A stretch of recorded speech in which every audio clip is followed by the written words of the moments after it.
Hello students, कैसे हैं आप सब लोग। आई होप आप लोग अच्छे होंगे, अच्छे से पढ़ाई कर रहे होंगे। आज हम लोग करने वाले हैं मिसलिनियस एक्सरसाइज का। ये सेकंड पार्ट है। हमने फर्स्ट पार्ट में क्वेश्चन नंबर 12 तक कर लिया था। अगर आपने मिसलिनियस एक्सरसाइज देखा होगा तो मैंने यहाँ पे 12 तक लास्ट लेक्चर में करवा दिया था। ये सारे क्वेश्चन हो चुके हैं, आप उस लेक्चर को देख सकते हैं अगर आपने क्वेश्चन नहीं किए। और मिसलिनियस से सीधी सी बात है, जितने भी लॉजिक हमने सीखे वो सब अप्लाई होंगे। ठीक है, तो 13 से स्टार्ट करते हैं और देखते हैं क्या है। तो 13 में आपको दे रखा है e की पावर x न्यूमरेटर में 1 प्लस ई की पावर x 2 प्लस ई की पावर x dx। अब देखो डायरेक्ट तो ये नहीं हो पाएगा, e की पावर x से ऊपर इसमें सब्स्टिट्यूट करना पड़ेगा। अगर हम e की पावर x को t ले लें इस क्वेश्चन में, ठीक है, तो डिफरेंशिएट करना पड़ेगा हमें। अगर मैंने e की पावर x को t लिया तो अगर हम x के रिस्पेक्ट में डिफरेंशिएट करा t को तो क्या आ जाएगा। e की पावर x का डिफरेंशिएशन क्या होता है x के रिस्पेक्ट में, e की पावर x, तो ये dx को इधर कर दो तो e की power x dx equal to dt। यानी हम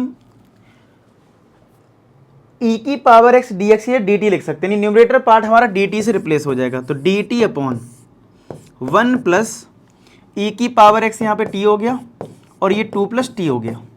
ठीक है, ये समझ में आ गया। अरे कई बार डाउट किसी को आता है कि सर किसके रिस्पेक्ट में डिफरेंशिएट करेंगे। सीधी बात है, अगर आपने t लिया है यहाँ पे तो t को आप x के रिस्पेक्ट में करोगे तभी तो नीचे dx आएगा, तभी तो ये dx रिप्लेस होगा। ठीक है, तो इस चीज का ध्यान रख के अब यहाँ पे क्या होगा, अब ये आ गया, अब ये ऊपर क्या है 1 है, अब दो फैक्टर है यहाँ पे दिस, तो क्या ये पार्शियल फ्रैक्शन क्वेश्चन बन गया। तो पार्शियल फ्रैक्शन के अकॉर्डिंग दो फैक्टर को हम कैसे ब्रेक करेंगे, a upon 1 plus T, b upon 2 plus T. अगर आपने मुझसे ही सीखा है सब कुछ ये, तो मैं डायरेक्ट ऐसे कर देता हूँ और अब मैं इंटीग्रेट कर दूंगा, बाद में a भी पुट कर दूंगा। ठीक है, तो क्या हो जाएगा ये देखना ध्यान से, अलग अलग इंटीग्रेशन कर दो, यानी a अपॉन 1 प्लस टी का इंटीग्रेशन, ठीक है, plus b upon 2 plus T का इंटीग्रेशन। a और b ये कांस्टेंट टर्म होते हैं, बाहर आ जाएंगे, तो यानी a बाहर आ गया 1 upon 1 plus T D T, इसमें b बाहर आ गया तो ये आ गया 1 upon 2 plus T D T. ठीक है, ऐसा आ जाएगा। अब 1 अपॉन टी का जो इंटीग्रेशन होता है वो लॉग मॉड में 1 प्लस टी होता है, तो ये आ जाएगा a लॉग मॉड में 1 प्लस टी, b लॉग में मॉड 2 प्लस टी, और एक कांस्टेंट टर्म लिखना होता है c। अब पहले तो t पुट कर लेते हैं, बाद में a भी निकाल लेंगे। t कितना है हमारा, e की पावर x, तो ये आ गया a लॉग मॉड में 1 प्लस ई की power x plus b log mod में 2 प्लस ई की पावर x प्लस का c, ये आ गया। c कांस्टेंट टर्म है, उसको ऐसे ही रहने दो, a भी और निकाल लेते तो फिर सिंप्लीफाई हो रहा होगा तो हम जितना हो सकता उतना कर लेंगे। ठीक है, तो a भी कैसे आता है, हमने 1 अपॉन 1 प्लस टी इसको ये लिखा था, तो इसको हम यहाँ लिख लेते हैं। हमने क्या लिखा था, 1 upon 1 plus T multiply 2 plus T को क्या लिखा है, a upon 1 plus T plus b upon 2 plus T, ऐसे ही तो लिखा है। तो अब हम एलसीएम लेके जरा इसको सिंप्लीफाई कर दें, कितना आ जाएगा।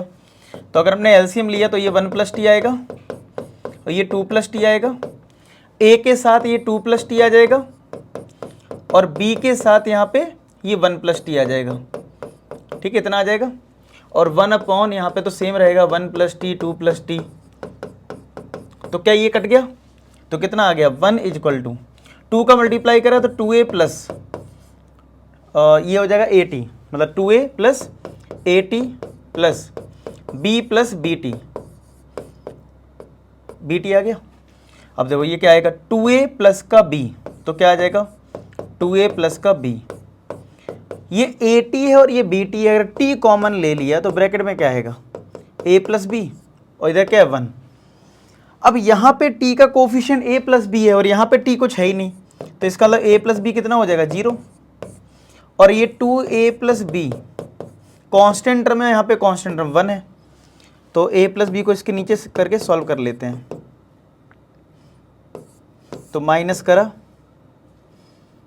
तो b से b कट गया, a इक्वल टू कितना 1, तो अगर a को 1 रख दिया तो क्या b हमारा -1 आएगा। चलो पुट कर देते हैं, तो a को 1 रखोगे तो 1 इंटू दिस करोगे तो लॉग 1 प्लस ई की पावर x आएगा। b को अगर -1 रखेंगे तो ये माइनस लॉग 2 प्लस ई की पावर x आएगा प्लस का c। अब ये कौन सी प्रॉपर्टी है, log m minus log n, तो डिवाइड में आ जाता ना, तो क्या हमारा आंसर ये आ जाएगा log मॉड में 1 प्लस ई की पावर x अपॉन 2 प्लस ई की पावर x प्लस का c, यही तो आएगा। चेक कर लो इसको, यही आएगा आंसर हमारा। चेक कर लेते हैं, हाँ यही दे रखा है, ठीक है। अच्छा, बुक में मॉड ना दे के सिंपल ऐसा ब्रैकेट दे रखा है, कोई दिक्कत नहीं है। अच्छा, ब्रैकेट इसलिए हटा दिया, मतलब मॉड इसलिए हटा दिया, 1 एक पॉजिटिव नंबर है, ई की पावर x एक पॉजिटिव नंबर है, तो अगर पॉजिटिव रिजल्ट है तो मॉड हटा सकते हो, मैंने पहले भी लेक्चर में बताया है। और अगर बाई चांस आपने नहीं भी हटाया तो कोई नंबर इसमें नहीं कटने वाले आपके, ठीक है। चलो नेक्स्ट क्वेश्चन करें। अब यहां पे है 1 upon x square plus 1 x square plus 4, किसका क्वेश्चन है? पार्शियल फ्रैक्शन का क्वेश्चन है ये, ठीक है। तो चलो यहां पे है 1 अपॉन एक्स स्क्वायर प्लस 1 और एक्स स्क्वायर प्लस 4 dx। तो ये कैसे ब्रेक होता है पार्शियल फ्रैक्शन से? एक्स स्क्वायर प्लस 1 के फैक्टर नहीं होंगे, तो याद है वो ax प्लस बी एक साथ लेते हैं, वो लिखना पड़ेगा हमें। तो इस वाले के लिए लिखना पड़ेगा हमें ax प्लस बी अपॉन में एक्स स्क्वायर प्लस 1 आएगा। फिर इसके भी फैक्टर नहीं हो रहे हैं, तो b तक ऑलरेडी हो चुका, अब cx प्लस डी लेना पड़ेगा और एक्स स्क्वायर प्लस 4। क्या आप मेरी बात समझ गए वाला? ये स्टेप चेक करो, क्या आपको ये स्टेप समझ में आ गया कि एक्स स्क्वायर प्लस 1 के लिए पहले ax प्लस बी आया और फिर एक्स स्क्वायर प्लस 4 के लिए cx प्लस डी आया। अब हम लोग क्या करेंगे, अलग अलग इंटीग्रेट कर देंगे, यानी इसका इंटीग्रेट करेंगे और इसको भी इंटीग्रेट करेंगे, और ये ए बी हम सी डी बाद में निकाल लेंगे, ठीक है। चलो पहले इसका इंटीग्रेशन करेंगे, यानी ax plus b upon x square plus 1 का इंटीग्रेशन, और यहाँ पे cx plus d upon x square plus 4 का इंटीग्रेशन। अब इसमें अगेन 2 टर्म्स हैं, तो सेपरेट डिवाइड कर दो, यानी ax upon x square plus 1 dx। Separate divide कर रहे हो, सेपरेट इंटीग्रेशन भी, मतलब b में भी डिवाइड करा और इसका भी इंटीग्रेशन, ठीक है, प्लस फिर ये हो जाएगा cx upon x square plus 4 dx plus d upon x square plus 4 dx, ऐसे आ जाएगा। a कॉन्स्टेंट में बाहर आ गया, तो 1 upon x square plus 1 dx, इसमें b बाहर आ जाएगा कांस्टेंट टर्म है, x square plus 1 dx, c बाहर आएगा तो x upon x square plus 4 dx, d बाहर आ जाएगा तो ये dx upon x square plus 4। Check करो ये वाला स्टेप, अभी मैंने वही जो बेसिक चीज़ें करते हैं वही किया है, आप एक बार देख लो, फिर आगे हम लोग करेंगे। देखो तब तक वीडियो पॉज करके फिर खुद से लिखने की कोशिश करो कि आप इतना अच्छे से लिख पा रहे हो, समझ में आ रही सारी चीज़ें, ठीक है। अब देखो इसका अगर, अच्छा सॉरी इधर x है ना, ये x, a बाहर आ गया ना, ये x है, तो इस देखो इस वाले में और इस वाले में तो फॉर्मूला लग जाएगा, कुछ नहीं तो 1 है ना, 4 को हम 2 का स्क्वायर लिख लेंगे तो 1 अपॉन ए स्क्वायर प्लस एक्स स्क्वायर, कौन सा फॉर्मूला? tan इनवर्स का। सेम चीज़ यहाँ पे है, इसको 1 का स्क्वायर लिख लेंगे तो 1 upon 1 plus x square tan inverse. अब जिसमें x रहता है, जैसे इस वाले में भी x है, इस वाले में भी x है और नीचे एक्स स्क्वायर है, तो हम इसमें एक्स स्क्वायर प्लस 1 को एक नया वेरिएबल लेट कर लेंगे t, और यहाँ पे x के रिस्पेक्ट में डिफ्रेंशिएट कर दो। 1 का डिफ्रेंशिएशन 0, एक्स स्क्वायर का 2x, तो x dx कितना आ जाएगा, ये dx इधर भेज दो और 2 को डिवाइड में कर दो, dt अपॉन 2। तो सब्स्टिट्यूट कर देते हैं, तो a बाहर है, x dx बन गया dt upon 2 into 1 upon x square plus 1 किसके इक्वल है, t के, प्लस b, ये किसका फॉर्मूला है, 1 upon 1 plus x square, tan inverse x का लिख दो, बोलो जो चीज़ होती जा रही है, प्लस इसमें भी एक्स स्क्वायर प्लस 4 को एक नया वेरिएबल मान लो, चलो u ले लिया मैंने, तो du बाई डी एक्स क्या आ जाएगा, 2x आ जाएगा, तो x dx यहाँ भी क्या बन जाएगा, du अपॉन 2, क्या बन जाएगा, du अपॉन 2 आ जाएगा। चलो यहाँ पे पुट करते हैं, c तो बाहर हो जाएगा, x dx बन गया du अपॉन 2 और ये 1 अपॉन u, d बाहर है। इस 4 को अगर मैं 2 का स्क्वायर लिख दूं, ठीक है, इस 4 को क्या लिख दूं, ये जो 4 है ना, इरेज नहीं होगा, ये मैं ऐसे ही लिख देता हूँ, 2 का स्क्वायर हो जाएगा, ठीक है। तो 1/a² प्लस x² होता है 1/a, ठीक है। तो इसका क्या हो जाएगा, d तो बाहर है, 1/a क्या है 2, tan इनवर्स x/a, ये आप फॉर्मूला जरूर चेक कर लें। तो सब कुछ कर लिया, और एक लास्ट में हमें एक कांस्टेंट टर्म और लेना पड़ता है, वो मैंने c1 ले लिया, ठीक है। अब इनके भी इंटीग्रेशन कर लेते हैं। ये जो 2 है बाहर कर दो, कांस्टेंट टर्म 1/t का इंटीग्रेशन होता है log t, तो log t आ गया यहाँ पे, b tan inverse x plus c, ये 2 बाहर कर दो, ये आ गया तुम्हारा log u plus d/2 tan inverse x/2 plus का c1। अब ये t और u तो बाद में पुट कर सकते हो, कोई दिक्कत नहीं है, ये t u है और ये t है। अब a b c d निकाल लेते हैं, ये a b c d जिसको हमें पुट करना है यहाँ, तो मैं a b c d आपको यहाँ निकाल के दिखाता हूँ, ठीक है।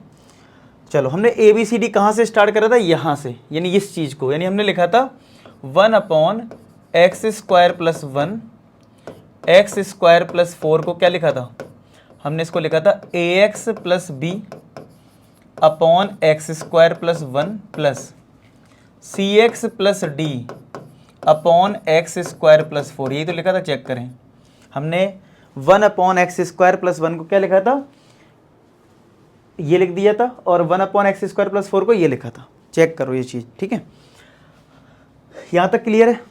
तो अब अगर हम एलसीएम यहाँ पे लेते हैं, तो हम एलसीएम लेके सिंप्लीफाई करते हैं, तो हमने ले लिया एलसीएम कितना, x² प्लस 1 x² प्लस 4, ये हमने एलसीएम लिया, तो क्या आ जाएगा ax प्लस b के साथ यहाँ पे हमारा आएगा x² प्लस 4 और cx प्लस d के साथ आ जाएगा x² प्लस 1, ठीक है, ये चेक कर लो इतना। और ये है तुम्हारा 1/x² प्लस 1 x² प्लस 4, ऐसा, ठीक है, नोट करो इतना।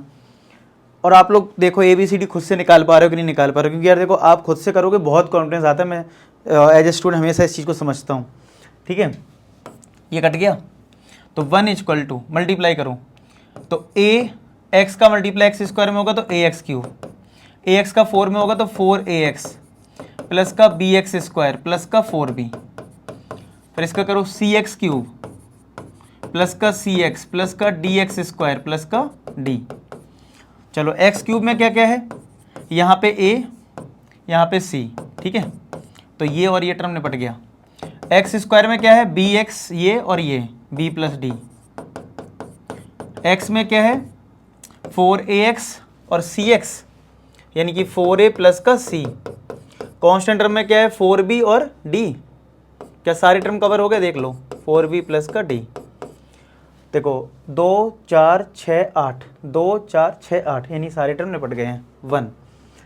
x³ का कोई टर्म नहीं है, इसका मतलब a प्लस c 0 है, x² का भी कोई टर्म नहीं है, b प्लस d 0 है, 4a प्लस c भी 0 है, और 4b प्लस d जो है वो यहाँ पे 1 है कांस्टेंट टर्म। तो c की वैल्यू तो यहाँ -a आ गई और d की वैल्यू -b आ गई। मतलब देखो आप 4 इक्वेशन होते, 4 वेरिएबल, कभी कभी बहुत सिंपल इक्वेशन होती, कभी थोड़ी कॉम्प्लेक्स। टारगेट ये रखा करो कि एक इक्वेशन से d की वैल्यू निकाल लिया करो, एक से c की वैल्यू, और वो d और c की जो वैल्यू है, जैसे मैंने c निकाला है d, इन दोनों को इन दोनों में रखोगे ना, तो यहाँ से a b में इक्वेशन आएगी, वो सॉल्व हो जाएगी, देखना।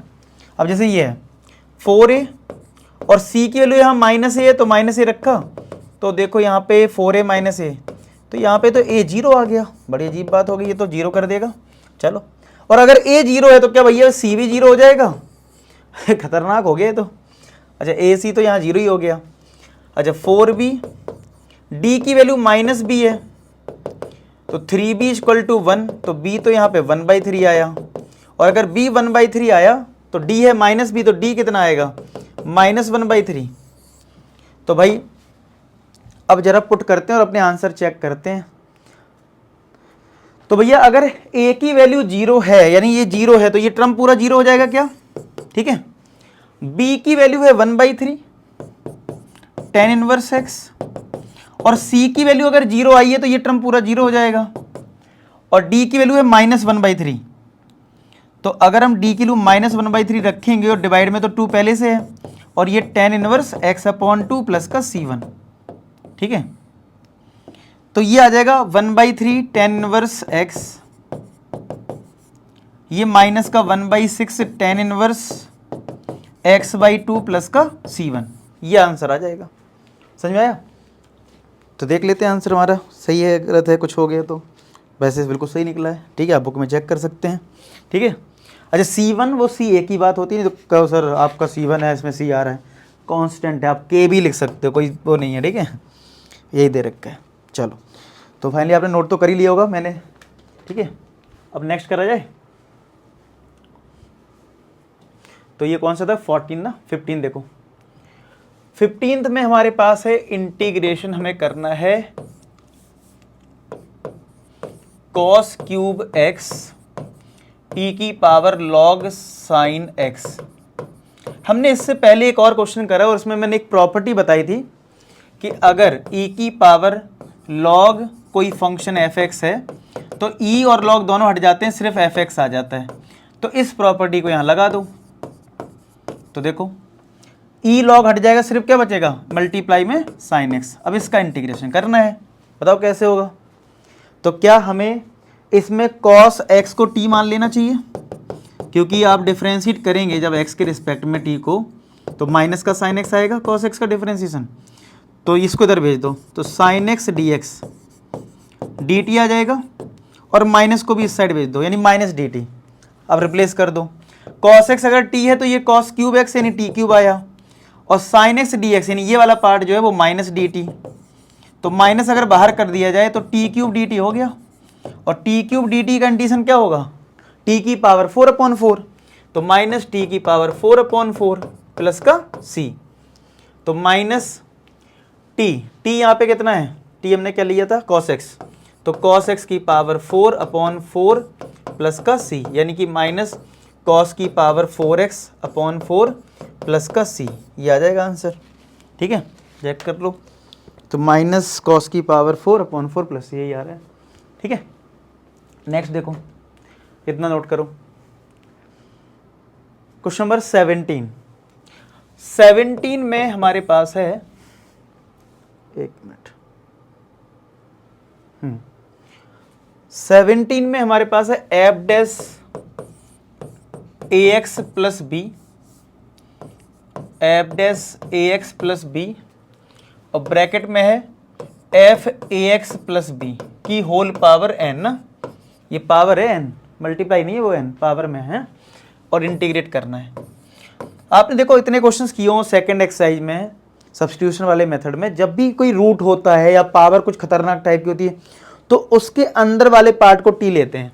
तो ये जो पावर इसके अंदर वाला पार्ट है हमारा एफ ए एक्स प्लस बी, एफ ए एक्स प्लस बी, यही तो होगा, इसको हमने टी ले लिया।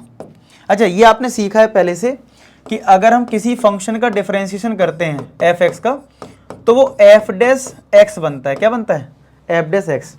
तो अगर हम इसको एक्स के रिस्पेक्ट में डिफरेंशिएट करें, एक्स के रिस्पेक्ट में डिफरेंशिएट करें इस फंक्शन को, यानी एफ ए एक्स प्लस बी को, देखते हैं क्या आएगा, और यहाँ पे भी एक्स के रिस्पेक्ट में कर दो तो D t by d x आएगा। अच्छा, अभी तक मैं ये नहीं लिखता था, क्यों, क्योंकि बहुत सिंपल डिफरेंशिएशन होता था। मान लो साइन एक्स है यहाँ, कॉस एक्स, इसको थोड़ा मुझे समझाना पड़ेगा, इसलिए मैंने डी बाई डी एक्स लिखा। कन्फ्यूज मत होना सर, अभी तक तो इतने क्वेश्चन हो गए, कहीं पे हमने डी बाई डी एक्स नहीं लिखा, सीधा आप कर देते थे। कर सकते हो, इसको भी कर सकते हो, लेकिन मैं चाहता हूँ थोड़ा समझा दूँ, इसलिए मैंने डी बाई डी एक्स लिख दिया। अब मैं डिफरेंशिएट करके दिखाऊंगा, ठीक है। तो जैसे आपको पता है कि एफ एक्स का डिफरेंशिएशन एफ डैश एक्स होता है, लेकिन यहाँ पे तो कुछ अलग लिखा हुआ है, तो ये वाला पार्ट सर्किल हो जाएगा और चेन रूल लगेगा। क्या लगेगा, जैसे आपसे कोई कहे कि भैया साइन 2x का डिफरेंशिएशन करो, तो क्या 2x में आप चेन रूल लगाते हो कि नहीं लगाते हो, तो वही चीज़ है। तो पहले इसका जब डिफरेंशिएशन होगा तो एफ डैश ए एक्स प्लस बी आ जाएगा, लेकिन हमें मल्टीप्लाई में डिफरेंशिएशन करना पड़ेगा ए एक्स प्लस बी का, और equal to d t by d x.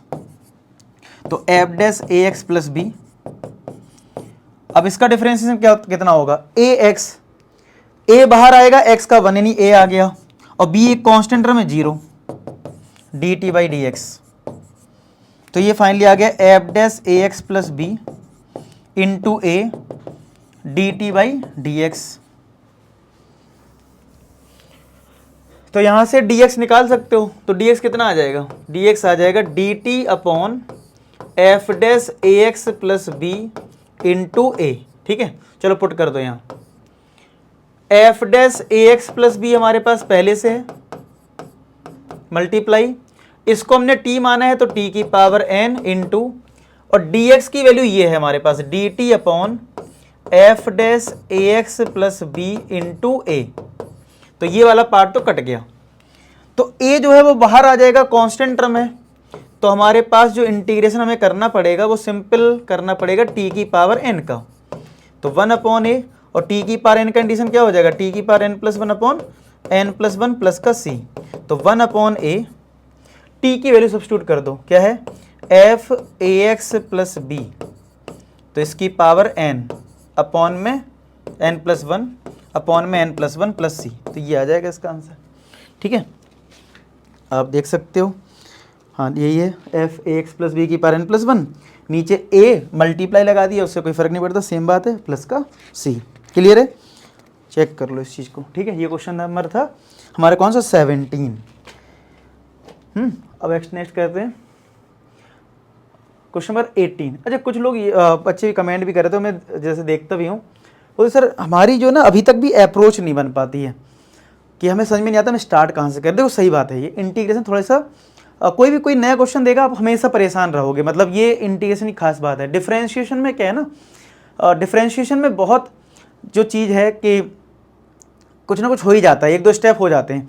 Integration में क्या है, पहले ही क्वेश्चन देखा, स्ट्राइक ही नहीं करा, 0, और फिर आप एक भी स्टेप नहीं कर सकते और एक भी नंबर नहीं मिलेगा। तो ये इसीलिए थोड़ा टफ होता है कि हमने कितना भी पढ़ लिया और हमें कोई नया क्वेश्चन मिलता है और हम स्ट्राइक ना करें कि इसमें क्या पहला स्टेप होगा, तो वो क्वेश्चन नहीं हो पाता। ये तो मैं आपकी बात एग्री करूंगा इस बात से। ठीक है, तो थोड़ी सी दिक्कत तो ये होती है, तो वो प्रैक्टिस जैसे जैसे करते जाओगे, जैसे कुछ क्वेश्चन ऐसे भी होंगे रटने पड़ेंगे, रटने मतलब पहली बार आप देख रहे होगे ऐसा करना है वैसा करना है, आपको अप्रोच भी याद करनी पड़ेगी, तो वो कुछ कुछ रहता है, लेकिन धीरे धीरे अगर आप सही से प्रैक्टिस करोगे तो आपको आ जाएगा। अच्छा, एक और डाउट आ रहा था, जैसे बोले सर कि मैं मतलब NCERT पढ़ के मतलब क्या हम अच्छे नंबर ला सकते हैं। बहुत से चैनल्स जो हैं वो बोल रहे हैं कि हमारा मतलब ऐसा कर लो वैसा कर लो तो ऐसा हो जाएगा। तो ठीक है, वो हम उसकी बात नहीं करेंगे, लेकिन हाँ मतलब बच्चे परेशान है कि क्या करें, मतलब हम क्या कुछ परचेज कर लें कहीं से, क्या है। तो देखो ऐसा है, वो तो आपके ऊपर है, जैसा भी आपको करना है। जल्दी आपके लिए मैं खुद कुछ लाने वाला हूँ और आप समझ रहे हो क्या ही कुछ लाऊंगा, ठीक है। लेकिन हाँ उसमें ये रहेगा, आपको बेस्ट चीज़ें मिलेंगी, ठीक है। और जैसा मेरा विजन ये है कि मतलब स्टूडेंट के लिए एजुकेशन को कितना इजी वे में किया जाए। मतलब तुमने देखा होगा शुरुआत, अगर जो बच्चे 10th के होंगे, मैंने कोशिश ये की है कि आपके लिए ईजी करूँ चीज़ों को, ठीक है। तो आपके लिए बहुत ही जल्द, मतलब जैसे आपके ये हाफ ईयरली एग्जाम निपटेंगे, मैं खुद आपके लिए कुछ अच्छा लाने वाला हूँ, तो आप थोड़ा दिन वेट कर लें, ठीक है। अब हाफ ईयरली आप दे दें, मैं मानता हूँ NCERT तो सफिशिएंट नहीं होती है, ये बात सच है, क्योंकि NCERT हमारा बेस होता है 12th क्लास में, लेकिन क्वेश्चंस हमें बहुत अच्छी प्रैक्टिस है, PYQs है, बहुत कुछ करना पड़ता है। वो आपको बताऊंगा किसी जब मैं बताऊंगा सारी चीज़ें। हाँ, तो आपको मैं बस इसलिए वीडियो में बता दे रहा हूँ कि आप जल्दबाजी में आके कुछ और ना डिसीजन ले लें। तो मैं पहले से अपने ऑडियंस को, अपने बच्चों को बता देता हूँ कि मैं खुद कुछ आपके लिए लाने वाला हूँ बहुत बढ़िया, और इतना बढ़िया लेके कोशिश ही कर रहा हूँ कि इतना बढ़िया हो कि आपको और कोई वो चीज़ प्रोवाइड ना कर रहा हो, ठीक है। कोशिश करते हैं, ठीक है। तो हमारी टीम भी दिन भर लगी पड़ी है, मतलब मैं आपको बताऊं 2 महीने से हम लोग लगे पड़े हैं इस तरीके से कुछ करने के लिए।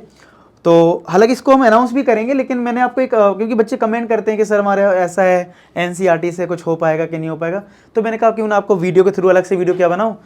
आप लोग लेक्चर्स में देख रहा हूँ, देखते हो आप लोग सारे, मैं देख रहा हूँ, कमेंट भी आपके पढ़ता हूँ, तो मैंने कहा इसी वीडियो में बता दूंगा कि हाँ ऐसा ऐसा है, आप थोड़े दिन वेट करो और बहुत प्यारी चीज़ आपके लिए आएगी। और मुझे लगता है पूरा सपोर्ट करोगे। कमेंट सेक्शन बताना कितने बच्चे सपोर्ट करने वाले हैं, ठीक है। मुझे पूरी एक्सपेक्टेशन है आप लोगों से कि आप चाहे जैसी जो भी चीज़ होगी, ठीक है, बस आपको इतना ज़रूर पता होगा कि मैं आपके लिए कुछ अच्छा ही लेके आऊँगा, और बहुत अच्छा। कोशिश ये रहती है बहुत अच्छा है आपके लिए, आपका रिजल्ट बहुत अच्छा है, मुझे बहुत खुशी मिलेगी आपके 100 में 100 आएँ। उसके लिए मैं पूरे दिन रात लगा हुआ हूँ, और चाहे आपके लिए वीडियो बना रहा हूँ, मुझे पता है कि हमेशा ये वीडियो में रात में बनाना पड़ता है, क्योंकि पूरा दिन भर आपके लिए जो मैं काम कर रहा हूँ जिस पे, वो बहुत अच्छे लेवल का है, ठीक है। और आपको बहुत खुशी मिलेगी जब आपके पास वो चीज़ होगी, ठीक है। चलो अब ज़्यादा डिस्क्लोज नहीं करते हैं, ठीक, कुछ सरप्राइज रहने देते हैं। अब आते हैं इस क्वेश्चन पे। अब देखो यही ऐसे नया क्वेश्चन है, अब इसमें ही देख के नहीं समझ में आता है, देखो, और मैं रियल बताऊँ किसी भी स्टूडेंट को और ये क्वेश्चन दोगे तो वो फंस जाएगा यार, ऐसा नहीं, चाहे जो टॉपर भी होगा क्लास को उसने नहीं कर रखा होगा पहले ही क्वेश्चन, फंसेगा वो क्वेश्चन में, ठीक है। तो इंटीग्रेशन में कुछ क्वेश्चंस में हमें अप्रोच बनानी और थोड़ा देखना पड़ता है कि भाई इसको कैसे करना है, याद भी रखना पड़ता है, कुछ क्वेश्चन ऐसे रहते हैं। अब जैसे यहाँ पे ही देख लो, लिखा है 1/√ऑफ sine cube X into sine X plus alpha. अब लगता है इसको हम स्टार्ट कहाँ से करें, यही दिक्कत है इस वाले क्वेश्चन की। इस वाले क्वेश्चन की दिक्कत ये है कि स्टार्ट कहाँ से करें भाई, क्या टी माने, क्या करें, समझ में नहीं आता है। तो इसमें हम साइन ए प्लस बी का पहले फॉर्मूला लगा देते हैं, फिर समझते हैं क्या करना है, ठीक है। तो स्क्वायर रूट में साइन क्यूब एक्स है और यहाँ पे साइन ए प्लस बी का फॉर्मूला लगाओ, क्या होता है, sine A cos B plus cos A sine B, यही तो होता है फॉर्मूला, dx चेक करो। देखो 1/√में sine cube X into sine X plus alpha, यानी sine A cos B plus cos A sine B, ऐसे ही तो कुछ फॉर्मूला है। इन दोनों में कॉमन क्या है, कुछ लोग चिल्लाएंगे कॉमन, मैंने एक वीडियो में लास्ट टाइम बताया था, चिल्लाने लगते हैं कुछ लोग, ठीक है सर कुछ कॉमन नहीं है, आप तो मजाक करते हैं। अरे साइन एक्स ले लेते हैं कॉमन, अच्छा कॉमन लेने का मतलब मैंने सिखाया था डिवाइड करना, अगर आपको कॉमन नहीं मिल रहा है वो चीज़ तो डिवाइड कर रहे हैं। अच्छा साइन एक्स ही कॉमन क्यों लेना है, देखो ऐसा है, अभी हमारे पास साइन क्यूब एक्स है, अगर हम एक और कॉमन साइन एक्स ले लेंगे तो पावर 4 आ जाएगा, तो 4 का स्क्वायर रूट करोगे तो साइन स्क्वायर एक्स आ जाएगा ना, तो स्क्वायर रूट हट जाएगा एटलीस्ट साइन क्यूब से, तो वो चीज़ इसलिए कर रहे हैं, ठीक है। तो चलो कर लेते हैं। तो 1/√ऑफ साइन क्यूब एक्स, और यहाँ पे इन दोनों में अगर मैं साइन एक्स कॉमन ले लूँ तो ब्रैकेट में क्या आएगा, यहाँ से तो साइन एक्स कॉमन आ जाएगा तो कॉस अल्फा बचेगा। इस वाले में कॉस एक्स में साइन एक्स डिवाइड होगा क्योंकि कॉमन तो आ नहीं रहा है, तो उस चीज़ से डिवाइड करना पड़ेगा, तो कॉस अपॉन साइन क्या हो जाएगा, अगर यहाँ पे साइन से डिवाइड करोगे कॉट एक्स, और ये साइन अल्फा है। तो इतना समझ में आ रहा होगा, ठीक है। चलो ये साइन की पावर 4 बन जाएगा, ये साइन की पावर 4x आ जाएगा, और ब्रैकेट में हमारा cos alpha plus cot x into sine alpha dx आ जाएगा, ठीक है। कुछ ऐसा रिजल्ट हमें देखने को मिलेगा। अब इसका स्क्वायर रूट हो जाएगा, साइन स्क्वायर एक्स आएगा, तो 1/ ये रूट से बाहर आ जाएगा, यानी साइन स्क्वायर एक्स आ गया, और रूट के अंदर अभी भी क्या रहेगा, ये वाला पार्ट, यानी cos alpha plus cot x into sine alpha. तो 1/ साइन स्क्वायर क्या होता है, कॉसिक स्क्वायर एक्स, और डिवाइड में क्या है, cos alpha plus cot x into sine alpha dx। Check करो, आपको इतना सब, इतने स्टेप देख लो, पहले वीडियो को पॉज करो, देखो कि आपको इतने स्टेप समझ में अच्छे से आ गए हैं क्या, चेक कर लीजिए इतना पहले, ठीक है। इतना समझ में आ गया बढ़िया से, अच्छा जी। अब क्या करना चाहिए, अगर आपको याद हो कॉट एक्स का डिफरेंशिएशन माइनस कॉसिक स्क्वायर होता है, यानी कॉसिक स्क्वायर आता है, तो टी लिखे कर लेते हैं, चांसेस हैं सॉल्व हो जाएगा। तो हम इस वाले पार्ट को यानी कि कॉस अल्फा प्लस ये कॉट एक्स साइन अल्फा को हम टी मान रहे हैं, क्या मान रहे हैं, टी। देखो हमने क्या किया, cos alpha plus cot x sine alpha को क्या ले लिया, टी ले लिया। अब डिफरेंशिएट कर दो, अब इसको क्या करो, डिफरेंशिएट किसके रिस्पेक्ट में, एक्स के रिस्पेक्ट में, यानी dt/dx। तो ये कॉस अल्फा तो कांस्टेंट टर्म में 0 हो गया, और साइन अल्फा एक कांस्टेंट टर्म में बाहर आ जाएगा डिफरेंशिएशन से, और कॉट एक्स का डिफरेंशिएशन होता है माइनस का कॉसिक स्क्वायर एक्स। ये स्टेप चेक करो, जैसे अगर आपसे कोई बोले डिफरेंशिएट करो 2 साइन एक्स को, तो 2 तो बाहर आ जाएगा ना, तो साइन अल्फा भी कांस्टेंट टर्म में बाहर आ गया, कॉट का डिफरेंशिएशन ये। तो हमारे पास कॉसिक स्क्वायर एक्स dx है, तो dx को इधर भेज दो, तो ये माइनस का कॉसिक स्क्वायर एक्स dx किसके बराबर आ जाएगा, dt अपॉन ये साइन अल्फा डिवाइड में पहुंच जाएगा, चलो माइनस भी उधर दे दो, तो कॉसिक स्क्वायर एक्स dx क्या आ जाएगा, माइनस का dt upon sine alpha. Check करो ये वाला स्टेप, तो ये कितना आ गया, माइनस का dt अपॉन साइन अल्फा, ठीक है, ये आ गया। चलो यहाँ पे अब सब्स्टिट्यूट करते हैं, तो कॉसिक स्क्वायर एक्स ds आया माइनस का dt अपॉन साइन अल्फा यहाँ पे रखते हैं, तो cosec square x D x बन गया क्या, माइनस का D T upon sine alpha, ऊपर तो कुछ बचा नहीं तो 1 हो गया, और ये वाला पार्ट टी है तो रूट टी हो गया। साइन अल्फा को बाहर कर दो और माइनस को भी बाहर कर दो, यानी -1 अपॉन साइन अल्फा हो गया, और रूट टी का मतलब है टी की पावर 1/2, तो ऊपर जाएगा तो टी की पावर -1/2 आएगा। अब लगा दो x की पावर n का फॉर्मूला, क्या होता है, x की पावर n प्लस 1 करोगे तो -1/2 प्लस 1 प्लस का 1/2 और ये 1/2 प्लस c, 2 ऊपर पहुंच जाएगा तो इधर कर दो -2 अपॉन साइन अल्फा, और ये हो जाएगा रूट टी प्लस का c। अब टी पुट कर दो, टी क्या लिया था हमने, ये इतना बड़ा पार्ट, तो -2 अपॉन साइन अल्फा, ये मल्टीप्लाई में ही है तो सीधा डायरेक्ट लिख दो, √2 के लिए cos alpha plus cot x sine alpha plus का c। अब चेक कर लेते हैं, तो -2 अपॉन साइन अल्फा। अच्छा आंसर अब ये नहीं दे रखा है तो मैं बता दूं आंसर क्या दे, मैं फिर से बोल रहा हूँ सब्जेक्टिव क्वेश्चन है, आप यही आंसर छोड़ सकते हो, 1% नंबर नहीं कटेगा। लेकिन ऑब्जेक्टिव आ गया और ये आंसर नहीं आ रहा है तब तो थोड़ा चेंजेस करने पड़ेंगे ना, अब वो मैं चेंज करके आपको आंसर मैच करवाता हूँ, आप पहले इतना नोट कर लो, ठीक है।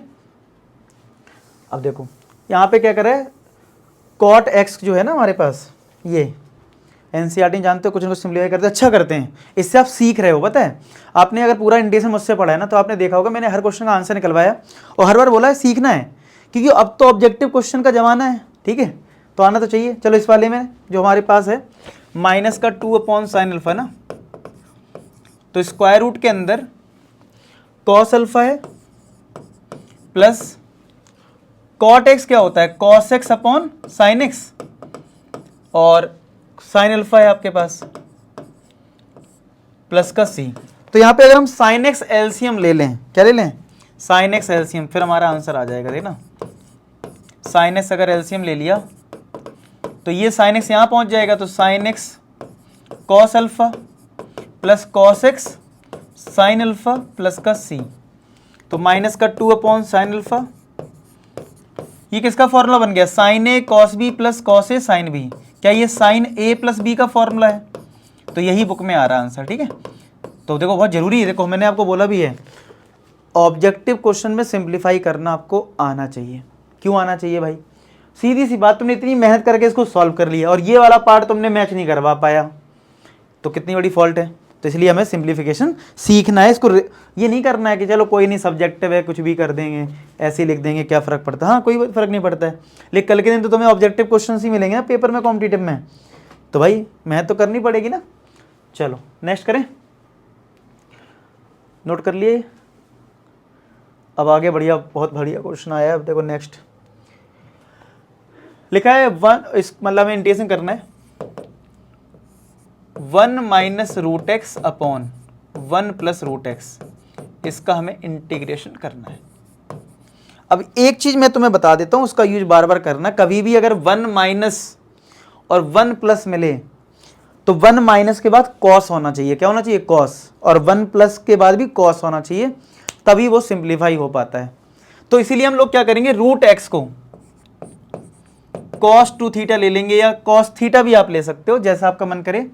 तो चलो मैंने cos 2 थीटा ले लिया, ठीक है, हमने क्या करा, रूट एक्स को ले लिया cos 2 थीटा, ठीक है, यहां तक क्लियर है।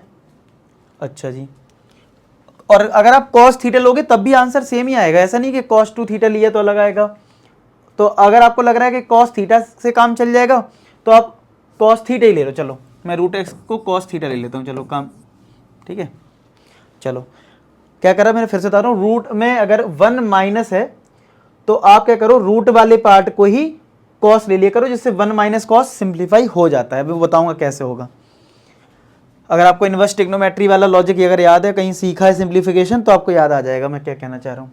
अच्छा तो x कितना हो जाएगा, कॉस स्क्वायर थीटा, चलो डिफ्रेंशिएट कर दो थीटा के रिस्पेक्ट में, तो कॉस स्क्वायर मतलब कॉस थीटा का होल स्क्वायर, तो पहले 2 कॉस थीटा आएगा और फिर कॉस का माइनस साइन थीटा आएगा, तो फाइनली dx क्या आ गया, माइनस बाहर कर दो, माइनस का 2 कॉस थीटा साइन थीटा और ये डी थीटा, तो फाइनली dx हमारा इतना आ गया, ठीक है। अब चलो सब्स्टिट्यूट करते हैं सब कुछ, integration square root of 1 minus root x की हमने कितनी ली है, cos theta, 1 plus cos theta, और dx हमारा ये है, dx जो है वो ये है माइनस का 2 cos theta sine theta d theta. ठीक है, अब क्या किया जाए, अब ये सिंप्लीफाई करना है। 1 माइनस कॉस थीटा क्या लिखा जाए, देखो कॉस 2 थीटा के हमारे पास दो फॉर्मूले होते हैं मेन जो रहते हैं, वैसे 4 होते हैं टोटल। एक होता है 1 माइनस 2 साइन स्क्वायर थीटा और एक होता है 2 कॉस स्क्वायर थीटा माइनस 1। ठीक है, ये दो होते हैं। इसका मतलब है अगर मैं इसको इधर भेजूं, इस वाले में इसको इधर भेजूं तो 2 sine square theta 1 plus cos 2 theta होता है, और इसमें इस 1 को इधर भेजूं तो जो 2 कॉस स्क्वायर थीटा है वो ये 1 इधर गया तो 1 प्लस, पहले तो ये दो रिजल्ट आप देखिए कि 2 sine square theta 1 plus cos 2 theta होता है, और नहीं सॉरी ये इधर गया, ये 1 माइनस आएगा।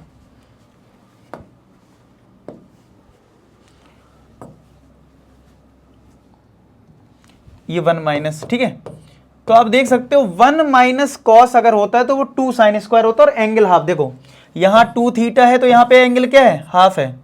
ऐसी 1 प्लस कॉस 2 थीटा होता है तो यहां पे आता है 2 कॉस स्क्वायर थीटा यानी एंगल हाफ।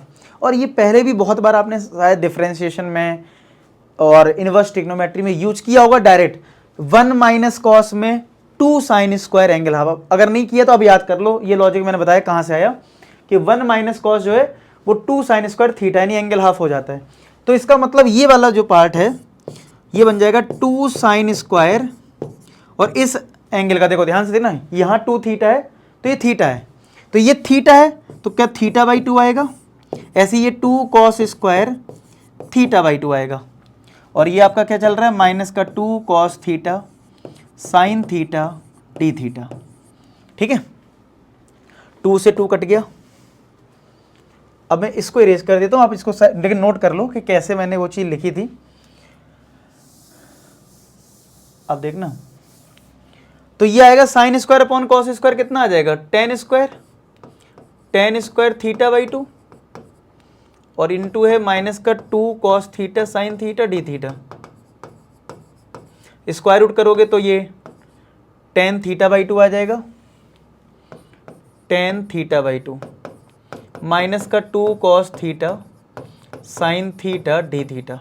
अब प्रॉब्लम है इसको सिंप्लीफाई कैसे करें, क्योंकि जब तक यहाँ पे एक टाइप के एंगल नहीं होंगे, एक टाइप से मतलब थीटा हो या थीटा बाई 2 हो या 2 थीटा हो, मतलब जो भी हो एक तरीके का हो ना, अलग अलग एंगल में तो आप कुछ लगा भी नहीं पाओगे। तो सिंप्लीफाई करते हैं कैसे, टेन थीटा बाई 2 को क्या मैं sign theta by 2 upon cos theta by 2 लिख सकता हूँ। मतलब यहाँ पे ये बिल्कुल खतरनाक टाइप के क्वेश्चन हैं, समझ रहे हो, कैलकुलेशन वाले। चलो अच्छा, माइनस का 2 कॉस थीटा तो ऐसे ही रहने दो।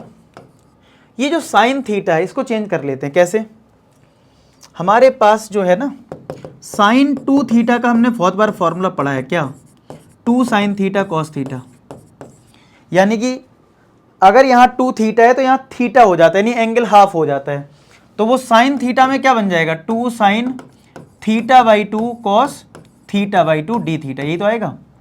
तो क्या कॉस थीटा बाई 2 से कॉस थीटा बाई 2 कट गया, कुछ तो आसान हो गया। अब क्या बचा देखो, माइनस 2 और ये 2 माइनस का 4 तो बाहर कर लो, sine theta by 2 sine theta by 2 sine square theta by 2, और ये कॉस थीटा बाई, इतनी तो बचेगा। चेक करो पहले, क्या सिर्फ हमारे पास अब इतने टर्म्स बचे हैं, ये देखो जरा, क्या हमारे पास सिर्फ इतने टर्म्स बचे हैं, चेक कर रही है इतना, इतने टर्म्स बचे हैं पक्का, ओके। अब देखो ये थीटा बाई 2 है और ये कॉस थीटा है, तो साइन स्क्वायर थीटा बाई 2 को हम कैसे रिप्लेस कर सकते हैं वो लगाते हैं दिमाग। देखो अभी मैंने थोड़ी देर पहले ही बताया है कि कॉस 2 थीटा का फॉर्मूला एक होता है 1 माइनस का 2 साइन स्क्वायर थीटा, तो 2 साइन स्क्वायर थीटा किसके इक्वल है 1 माइनस के कॉस 2 थीटा के, 2 साइन स्क्वायर थीटा बाई 2, मतलब 2 साइन स्क्वायर थीटा, यानी कि अगर यहाँ थीटा एंगल है तो यहाँ डबल हो रहा है, लेकिन पावर हट जा रही है, तो थीटा बाई 2 का डबल क्या हो जाएगा, थीटा, और यहाँ भी थीटा है, तो हमारा काम हो सकता है ना, हमें एंगल सेम करने की कोशिश करनी।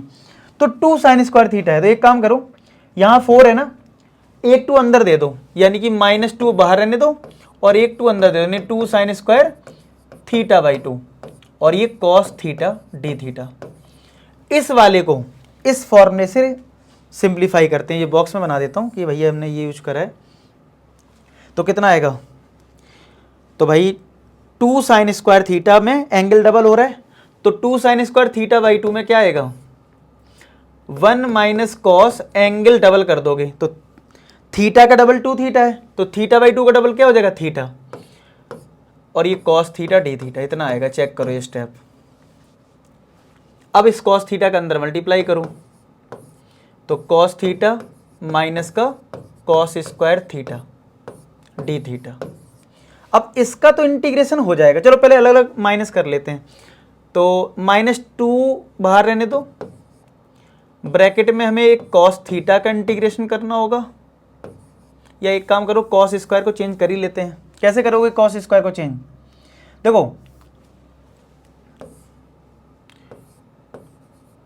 तो कॉस थीटा का तो इंटीग्रेशन हो जाएगा साइन थीटा, कॉस स्क्वायर को आप नहीं कर सकते चेंज। कैसे करना होगा कॉस स्क्वायर को चेंज, हमें करना पड़ेगा कैसे, कॉस 2 थीटा के फॉर्मूले से। अगर ये सब थर्ड एक्सरसाइज का यूज हो रहा है, अगर आपने थर्ड एक्सरसाइज की हो तो आप याद करो, उसमें इसी टाइप के क्वेश्चन थे ना, कॉस स्क्वायर या कॉस की पावर 4, साइन की पावर 4, समझ रहे हो, तो वो सारी चीज़ें किससे रिप्लेस होती थी, कॉस 2 थीटा के फॉर्मूले से। तो क्या होता है 2 कॉस स्क्वायर थीटा -1, तो ये इधर गया, तो 2 कॉस स्क्वायर थीटा ये इधर आ गया 1 प्लस कॉस 2 थीटा, ठीक है, तो 2 कॉस स्क्वायर थीटा की वैल्यू आ गई। अच्छा एक काम करते हैं 2 का मल्टीप्लाई कर लेते हैं, तो हमें इजीली ये वैल्यू पुट करना आसान रहेगा, ठीक है। चलो -2 का मल्टीप्लाई करो, तो माइनस का 2, ये cos theta d theta, integration भी कर रहे हैं, ठीक है, अलग अलग। -2 का जब इसमें करोगे तो माइनस माइनस प्लस हो जाएगा, और 2 को अंदर कर दो, यानी 2 कॉस स्क्वायर थीटा लिख दो, और डी थीटा, मतलब मैंने क्या करा, ये 2 टर्म है ना, एक कॉस थीटा का इंटीग्रेशन, एक कॉस स्क्वायर का, और -2 का इस वाले में तो बाहर रहने दिया, और इस वाले में हमने 2 को अंदर भेज दिया, और माइनस माइनस प्लस कर दिए। ध्यान से कर लो, माइनस प्लस नहीं तो गलत हो जाए। चलो, और अब हम 2 कॉस स्क्वायर थीटा के लिए ये रख सकते हैं, तो -2 कॉस थीटा का integration sine theta plus 2 cos square theta हो गया 1 plus cos 2 theta d theta. अब करो इंटीग्रेशन, तो माइनस का 2 साइन थीटा प्लस 1 का इंटीग्रेशन थीटा हो जाएगा, कॉस 2 थीटा का साइन 2 थीटा अपॉन 2 प्लस का सी। ये फाइनली हमारा इंटीग्रेशन आ गया। लेकिन अभी भी कहानी खत्म नहीं हुई, क्योंकि हम थीटा में आंसर नहीं छोड़ सकते हैं ठीक है, हमें तो अपना आंसर एक्स में लिखना होगा। तो भाई इतना नोट कर लें पहले आप लोग, फिर मैं आगे की कहानी आपको बताता हूँ। इतना समझ लो पहले तो, ठीक है, पहले आप इतना समझो, फिर हम आपको आगे की कहानी सिखाते हैं, ठीक है। देखो अब हम इधर आपको कहानी सिखाएंगे, इधर हम अपने कॉन्सेप्ट बिल्ड करेंगे। देखो हमें कॉस थीटा पता है, रूट एक्स है, लेकिन साइन थीटा तो नहीं पता ना। तो साइन थीटा कैसे निकालो, sine square theta plus cos square theta कितना होता है 1, तो साइन स्क्वायर थीटा में साइन थीटा चाहिए ना, कॉस स्क्वायर थीटा कितना एक्स है, तो साइन स्क्वायर थीटा कितना आ गया 1 माइनस एक्स, तो साइन थीटा कितना आ जाएगा square root of 1 minus x, यही तो आएगा। साइन थीटा क्या आ गया square root of 1 minus x. इस साइन थीटा के लिए अब यहाँ रख दो, तो माइनस का 2 square root of 1 minus x plus theta. अगर रूट एक्स कॉस थीटा है तो थीटा क्या होगा कॉस इनवर्स रूट एक्स। अच्छा अब इसमें क्या करें, इसमें साइन 2 थीटा का फॉर्मूला लगा दो पहले, 2 साइन थीटा कॉस थीटा, और अपॉन में 2 है प्लस का सी। अब रख दो वैल्यूज, तो माइनस का 2 रूट 1 माइनस एक्स प्लस का cos inverse root x plus sine theta कितना है रूट 1 माइनस एक्स ना, ये root 1 minus x, cos theta कितना है रूट एक्स है प्लस का सी, तो माइनस का थोड़ा ऊपर कर देता हूँ आपको दिख जाए, ये आगे देखो जरा, साइन थीटा रख दिया और कॉस थीटा रख दिया, तो माइनस का 2√1 minus x cos inverse root x plus root combine कर सकते हो क्योंकि root a into root b, root a भी हो जाता ना, तो यानी ये आपस में मल्टीप्लाई हो जाएंगे। तो मल्टीप्लाई करो 1 माइनस एक्स का एक्स में कितना आएगा, एक्स माइनस का एक्स स्क्वायर प्लस का सी, चेक कर लो। तो माइनस का 2 दिस कॉस इनवर्स दिस, क्या बात है, लो एग्जैक्ट यही दे रखा है क्वेश्चन नंबर 19 में, ठीक है। तो समझ में आया, नोट कर लीजिए अच्छे से, मैं थोड़ा सा कर देता हूँ, वैसे तो आपने नोट कर ही होगा। देखो शुरुआत से ये था, पहले देखो ये था, ये इधर से इधर तक, फिर ये और फिर इधर वाला, ये नोट करो, फिर मैं आपको दिखाता हूँ, फिर ये वाली चीज़, ठीक है। समझ में आया, खतरनाक था लेकिन क्वेश्चन यार, देखो इसको 2-3 बार प्रैक्टिस कर लेना पहले, ठीक है, तो आपको मतलब फिर फ्यूचर में दिक्कत नहीं आएगी। अब देखो ये क्वेश्चन नंबर 20, अब 20 में है हमारे पास e की पावर x आ गया, e की पावर x और ब्रैकेट में कुछ है 2 plus sign 2x upon 1 plus cos 2x dx, ठीक है। अब e की पावर x जब आता है तो हम एक फॉर्मूले पे फोकस जरूर करते हैं, कौन सा, मैं स्टैंडर्ड आपको याद दिलाता हूँ, e की पावर x ब्रैकेट में fx plus F dash x, याद आया कुछ, बाई पार्ट्स वाली एक्सरसाइज में ये एक फॉर्मूला रहता था, इंटीग्रेशन ऑफ e की पावर x ब्रैकेट में F X plus F dash x. तो यानी कोई फंक्शन है और उसका डिफरेंशिएशन बगल में लिखा हुआ है, तो इसका आंसर सीधा सीधा e की पावर x मल्टीप्लाई में एफ एक्स प्लस का c, ये हमारा आंसर होता था। याद आया कुछ, आ गया होगा याद, कि अगर e की पावर x ब्रैकेट में अगर एफ एक्स प्लस का अगर एफ डैश एक्स है और dx है, तो वो सीधा e की power x multiply F X plus C हो जाता है। तो अगर मैं इसको, इस चीज को इसमें अगर अप्लाई करूं, कैसे करूंगा पहले तो ये देखते हैं, e की power x bracket 2 plus sign 2x में फॉर्मूला लगा दो 2 साइन x कॉस x, और cos 2x में फॉर्मूला लगा दो 2 कॉस स्क्वायर x माइनस 1, ऐसे लगते हैं क्योंकि 1 प्लस जब भी cos के साथ होता है तो cos वाला फॉर्म लगता है, मैंने बहुत बार बताया है। 1 माइनस होता तो साइन का लगता है, प्लस है तो cos, तो 1 से 1 कट गया, तो ये आएगा e की पावर x ब्रैकेट 2 कॉमन ले लो तो बचा 1 plus sign x cos x, और नीचे है 2 कॉस स्क्वायर x, तो 2 से 2 भी कट गया, तो फाइनली आ गया e की power x bracket 1 plus sign x cos x upon cos square x और ये dx। अब कर दो सेपरेट डिवाइड, यानी इसमें भी डिवाइड कर दो और इसमें भी डिवाइड कर दो, ठीक है। तो क्या आ जाएगा, ये इंटीग्रेशन e की power x bracket 1 upon cos square x plus sign x cos x upon cos square x dx, ठीक है। तो ये क्या आ जाएगा, e की power x bracket 1 upon cos square क्या होता है, सेक स्क्वायर x, एक कॉस कट जाएगा, साइन अपॉन कॉस क्या होता है, टेन एक्स प्लस का c। अब क्या आंसर लिखा जाए, तो सेक स्क्वायर का डिफरेंशिएशन ये नहीं होता है, लेकिन हाँ टेन एक्स का डिफरेंशिएशन ये होता है, यानी कि ये एफ एक्स है, ये पहचानना बहुत जरूरी, नहीं तो जल्दबाजी में पता चले पहले फंक्शन को एफ एक्स लिख दिया दूसरे को एफ डैश एक्स।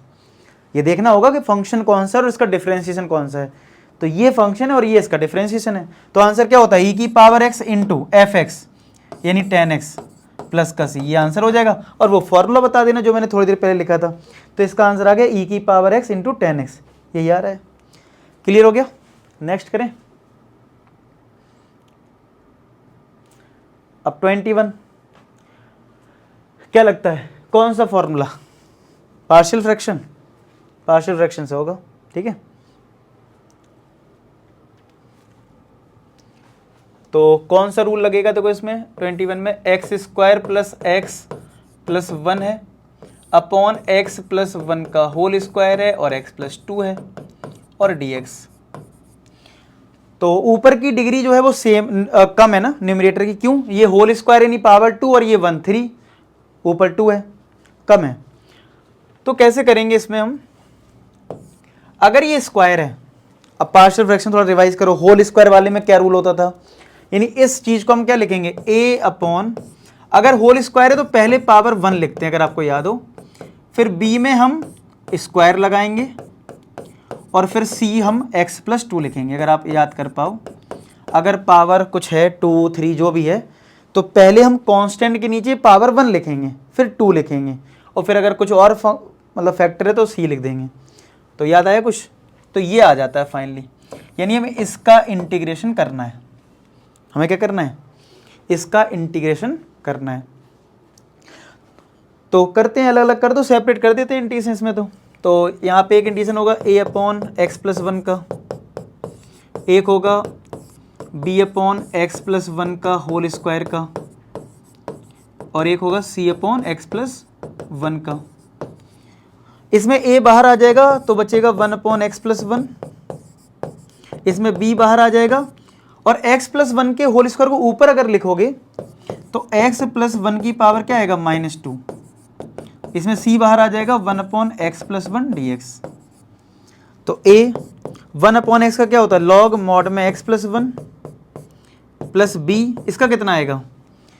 x की पावर n का फॉर्मूला जब लगाओगे तो x प्लस 1 की पावर -2 प्लस 1 यानी -1 और नीचे -1 प्लस c लॉग मॉड में x प्लस 1, और एक कांस्टेंट टर्म एक्स्ट्रा हमने c1 ले लिया, तो a लॉग मॉड में x प्लस 1, ये माइनस जो है वो इधर बीच में लगा दो यानी -b, और किसी नंबर पे पावर अगर -1 है तो वो 1 अपॉन एक्स प्लस 1 हो जाएगा, और ये c लॉग मॉड में x प्लस 1, ठीक है, और ये कांस्टेंट टर्म c1।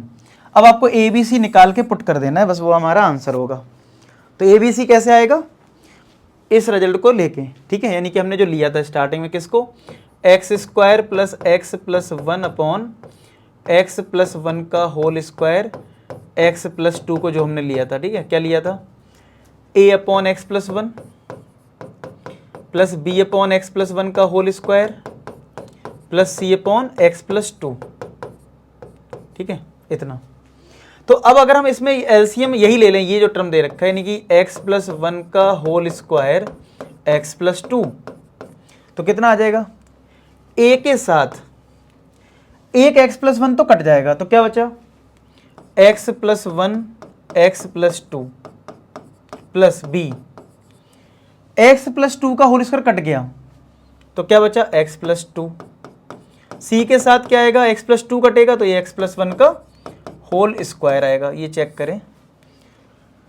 और यहाँ से अब ए बी सी हम निकालेंगे, तो x square plus x plus 1 upon x plus 1 का होल स्क्वायर एक्स प्लस 2, तो ये कैंसिल। समझ में आया? ये हो गया कैंसिल, ये चेक कर लो, ठीक है, यहाँ तक क्लियर है? अच्छा जी, अब यहाँ पे हमें मल्टीप्लाई करके थोड़ा सिंप्लीफाई करना होगा। तो x square plus x plus 1 is equal to, चलो मल्टीप्लाई करते हैं। a के साथ मल्टीप्लाई किसका होगा? x into x, x square, plus का तो थोड़ा कर लेते हैं 2x और ये x 3x आएगा ना, प्लस का 2 b एक्स प्लस 2, और ये c x square plus 1 plus 2x, a plus b का होल स्क्वायर लगा दिया, तो x square plus x plus 1 is equal to, ये मल्टीप्लाई करो तो ए एक्स स्क्वायर प्लस का 3ax प्लस का 2a प्लस का bx, अब खुद से भी कैलकुलेशन करो, ठीक है, प्लस का cx स्क्वायर प्लस का c प्लस का 2cx, ऐसे तो आएगा। तो x square plus x plus 1 is equal to, ठीक है, x ये ax स्क्वायर है, ये cx स्क्वायर है, तो अगर एक्स स्क्वायर कॉमन ले लिया तो क्या बचेगा? a और वहाँ पे प्लस का c, ये आएगा। x के टर्म कौन कौन से हैं? इधर देखो 3a है तुम्हारा, ये 3a हो गया, ये b है, और यहाँ पे 2c है, देखो 2c, और फिर x हमने बाहर ले लिया, ठीक है। अब कांस्टेंट में क्या है? 2a है और फिर 2b है और c है, तो 2a प्लस का 2b और प्लस का c। अब यहाँ पे देखो एक्स स्क्वायर का जो कोफिशिएंट है वो 1 है और यहाँ पे a प्लस सी है, तो एक इक्वेशन आ गई a plus c equal to 1। एक आएगा 3a plus b plus 2c is equal to, x का कोफिशिएंट भी 1 है, और ये जो कांस्टेंट है यानी कि 2a प्लस 2b प्लस सी वो भी तुम्हारा 1 है, ठीक है। तो सॉल्व करने का तरीका क्या होता है कि अगर 3 इक्वेशन है और इक्वेशन थोड़ी टफ फॉर्मेट में आ जाती है, जैसे इसमें दिख भी रहा है थोड़ा सा टफ फॉर्मेट में आई है, कोई जीरो नहीं है, मतलब समझ रहे हो, सब कुछ ना कुछ आ ही गया है। जीरो हो जाता तो बढ़िया हो जाता, लेकिन जीरो हमारा नहीं आया है।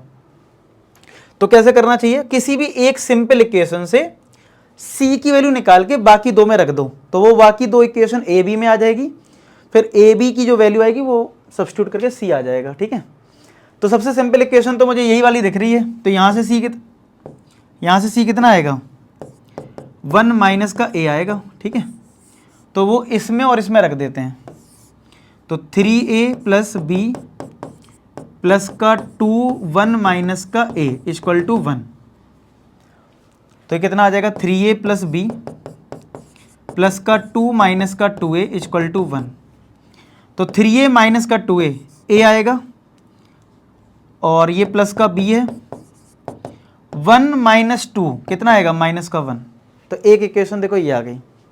अब एक यहाँ से निकालते हैं, 2a प्लस 2b प्लस सी की वैल्यू कितनी है, 1 माइनस का a इक्वल टू 1, तो 1 से 1 कट गया, 2a माइनस ए क्या हो जाएगा, a plus 2b equal to 0।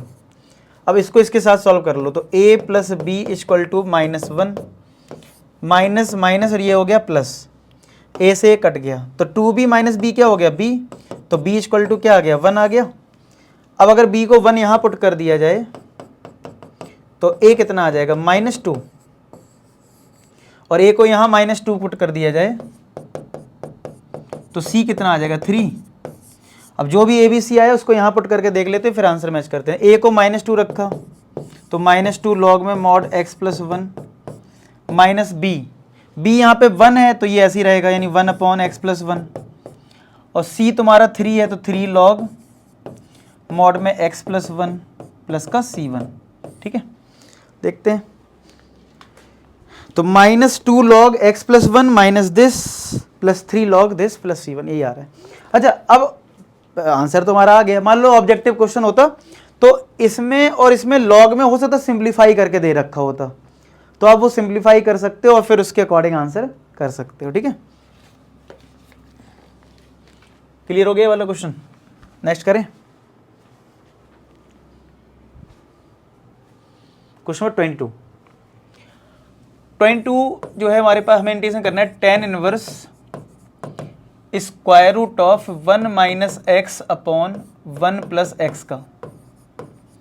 अभी थोड़ी देर पहले डिस्कस हुआ था कि अगर 1 माइनस एक्स और नीचे 1 प्लस एक्स आ जाए तो कॉस थीटा लेना है आपको। ठीक है, क्या लेना है, एक्स को कॉस थीटा ले लो, तो डिफ्रेंशिएट कर दो dx बाई डी थीटा, यानी कि माइनस का साइन थीटा, तो dx की वैल्यू कितनी आ जाएगी, माइनस का साइन थीटा डी थीटा। चलो पुट करते हैं, तो tan inverse 1 minus cos theta upon 1 plus cos theta, और जो dx है वो ये आ जाएगा माइनस का साइन थीटा डी थीटा। अब ये चीज़ मैंने आपको याद सी करवा दी थी, अगर वो प्रीवियस क्वेश्चन करा है कि 1 माइनस कॉस को कैसे रिप्लेस करना है, 2 साइन स्क्वायर एंगल हाफ, याद रख लो 1 माइनस कॉस जो होता है माइनस वाले में साइन आता है और एंगल हाफ, ऐसी 1 प्लस कॉस में 2 कॉस स्क्वायर एंगल हाफ, तो ये उस वाले से रिलेट कर लो। तो tan इनवर्स, तो ये बन जाएगा 2 साइन स्क्वायर, याद भी कर लो 1 minus cos 2 sine square angle half, 1 plus cos 2 cos square half, तो 2 sine square theta by 2, 2 cos square theta by 2, multiply में है माइनस का साइन थीटा डी थीटा, 2 से 2 कटा, tan inverse sine square upon cos square क्या होगा, tan square theta by 2, और ये माइनस का sine theta cos sine theta d theta. तो tan इनवर्स, tan स्क्वायर का अगर स्क्वायर रूट करोगे तो tan थीटा बाई 2 आएगा, और ये माइनस का sine theta d theta, tan inverse से tan हट जाएगा तो थीटा बाई 2 आएगा माइनस का sine theta d theta. Check करो ये स्टेप, तो माइनस और 2 को बाहर कर दो, यानी -1/2 थीटा साइन थीटा। इसमें लगा दो कौन सा रूल, बाई पार्ट्स वाला रूल। बाई पार्ट वाला रूल होता है ना, u into v, ILATE लगता है, क्या लगता है, आई लेट। तो आई लेट के अकॉर्डिंग एलजेब्रा पहले आता है, ट्रिग्नोमेट्री बाद में, तो ये एलजेब्रा और ये ट्रिग्नोमेट्री, थीटा को थोड़ी देर के लिए एक्स मान लो, तो एक्स साइन एक्स, तो एक्स कैसा होता है, अलजेब्रा होता है ना। तो क्या होता है फॉर्मूला, मैं लिख भी देता हूँ, भूल गए हो अगर, u और v का अगर इंटीग्रेशन करना हो तो u बाहर, v का integration minus differentiation of u integration of v और इस पूरे का इंटीग्रेशन, ठीक है। तो करते हैं चलो इसमें, तो माइनस का 1/2 ब्रैकेट u v का इंटीग्रेशन, थीटा बाहर, साइन थीटा का integration minus differentiation of theta integration of sine theta d theta और इस पूरे का इंटीग्रेशन, ठीक है। तो माइनस 1/2 थीटा, साइन थीटा का इंटीग्रेशन क्या होता है, माइनस कॉस थीटा, थीटा का डिफरेंशिएशन 1 और ये माइनस का कॉस थीटा डी थीटा, तो माइनस 1/2, ये माइनस का थीटा कॉस थीटा आएगा, ये माइनस और ये माइनस प्लस हो जाएगा, और 1 का मल्टीप्लाई कॉस में होगा तो कॉस, और कॉस का इंटीग्रेशन क्या होता है, साइन थीटा, मल्टीप्लाई कर दो, minus minus 1/2 theta cos theta और माइनस का 1/2 साइन थीटा, और प्लस का एक कांस्टेंट लिख दो, इंटीग्रेशन अब हो गया ना हमारा, प्लस का सी लिख दो, कहाँ से, यहाँ से लिख दो, ही सारा अब हो गया पूरा। तो भाई अगर ये स्टेप में इंटीग्रेशन हमने कर लिया तो इधर भी सी लिख दो, ठीक है। अब आपको थीटा और ये सब रिप्लेस करना, देखो कॉस थीटा तो सीधा सीधा एक्स है, और थीटा क्या होगा, कॉस इनवर्स एक्स होगा, लेकिन साइन थीटा क्या होगा, तो साइन थीटा निकाल लो, sine square theta plus cos square theta क्या होता है 1, तो साइन स्क्वायर थीटा प्लस, अगर कॉस थीटा एक्स है तो ये एक्स स्क्वायर हो जाएगा 1, तो sine square theta 1 minus X square, तो साइन थीटा के लिए क्या आ जाएगी, square root of 1 minus X square. चलो सब्स्टिट्यूट करो, तो 1/2 थीटा तुम्हारा cos inverse X into cos theta कितना है एक्स माइनस 1/2 और ये तुम्हारा root 1 minus X square plus C, ठीक है। सही आंसर है, सो 1/2 कॉमन करके लिख रखा है, कॉस इनवर्स एक्स और ये माइनस दिस लिखा, ठीक है, सेम है, आया समझ में। तो सही प्रोसेस अगर आप यूज करोगे तो आपके आंसर्स आएंगे, ठीक है। चलो अब नेक्स्ट हो जाए, next and last for this lecture, ठीक है, फिर आगे के हम नेक्स्ट लेक्चर में करेंगे। ये क्वेश्चन देख लेते हैं। अब यहाँ पे भी अप्रोच हमें बनानी पड़ेगी कि हम किसको टी लें, क्या करें। तो सबसे पहले तो आपको लॉग की प्रॉपर्टी इसमें लगा लेनी है, ठीक है। सबसे पहले तो हम इसमें लॉग की कैसे, जैसे हमें इंटीग्रेशन करना है square root of x square plus 1 log m minus, अब देखो ये 2 प्रॉब्लम करेगा, तो लॉग की प्रॉपर्टी जो मल्टीप्लाई वाला टर्म होता है वो पावर में चला जाता है, तो ये कितना आएगा, लॉग ब्रैकेट में x square plus 1 minus log x square, यही तो आएगा, चेक करो, अपॉन एक्स की पावर 4 और ये dx। तो log m minus log n क्या होता है, लॉग एम अपॉन एन, तो ये कितना आ जाएगा, square root of x square plus 1 log x square plus 1 upon x square, कुछ ऐसा आएगा, ठीक है ना, एक्स की पावर 4। अब मैं एक्स की पावर 4 को एक्स इंटू एक्स क्यूब लिख रहा हूं। आप कहोगे सर हमें कैसे पता लगेगा, पता ऐसे लगेगा, अगर लॉग के अंदर कुछ होता है ना तो ज्यादातर उसमें टी लेना पड़ता है अंदर वाले पार्ट को, क्योंकि इंटीग्रेशन नहीं होगा, नहीं तो भाई सीधी बात है, लॉग समथिंग साइन लिखा हो कॉस लिखा हो तो उसको टी लेना ही है। तो अगर इस वाले पार्ट को टी लोगे, माइंड में हमारे ये चीज बैठी हुई है कि हम इसको टी लेंगे, तो ये भी कुछ जाना पहचाना से नहीं लग रहा, देखो रूट एक्स स्क्वायर प्लस 1 और यहां भी है एक्स स्क्वायर प्लस 1।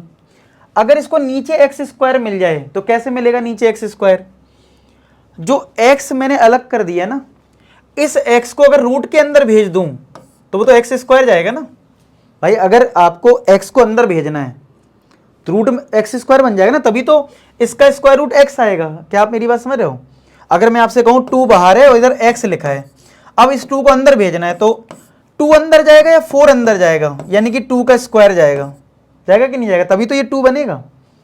तो इस x को मैं रूट के अंदर भेज देता हूं इस वाले में, तो क्या वो एक्स स्क्वायर प्लस 1/x² आ जाएगा, और यहाँ भी तुम्हारा लॉग x² प्लस 1/x² है ना।